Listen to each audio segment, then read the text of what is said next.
Kansas-Nebraska Act was a bill that became a law on May 30th, 1854. It helped the U.S. Congress establish the territories of Kansas and Nebraska, which wanted to become states. The only thing that had to be decided was, would they be a slave or free? It would be decided on popular sovereignty. The Kansas-Nebraska Act ended the peace created by the Missouri Compromise.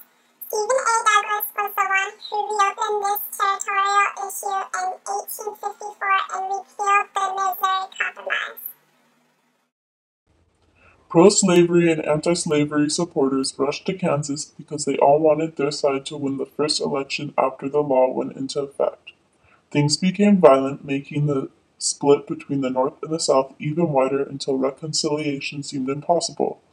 The whole country was totally divided. This is what might have partly caused the Civil War. The pro-slavery settlers from the South and the anti-slavery settlers from the North all wanted things their way. They fought with each other until the situation became too large to contain and made its way to war.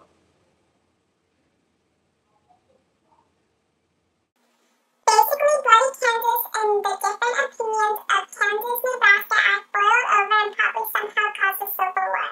Their small violent war was called Bloody Kansas and might have eventually led to the Civil War between the North and the South.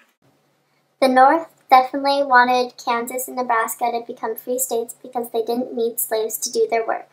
The South wanted the two territories to become slave states since they depended on slaves to do their labor for them. This side of the country wanted more states of their kind so they would have more power and overrule the South when voting on important decisions in Congress. The South wanted the two states to become slave states for the same reason.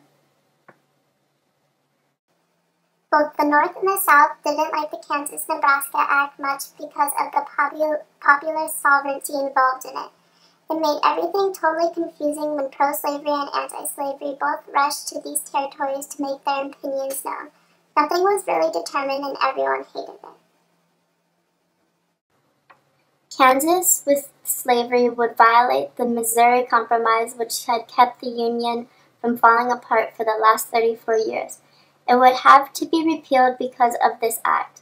When the act was passed, territory north of the sacred 3630 line was open to popular sovereignty, and the North was extremely outraged.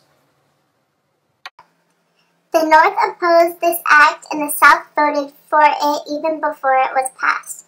There was no way a common ground could be found with the emotional issue of slavery involved. Animosity between the North and the South was again on the rise. The North thought if the Compromise of 1820 was being ignored, then the Compromise of 1850 could surely be ignored as well.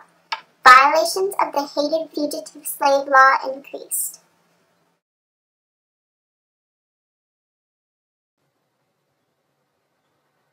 Here are some words you may not recognize. Animosity, a feeling of strong dislike, ill will, or enmity that tends to display itself in action. Reconciliation, the process of making consistent or compatible.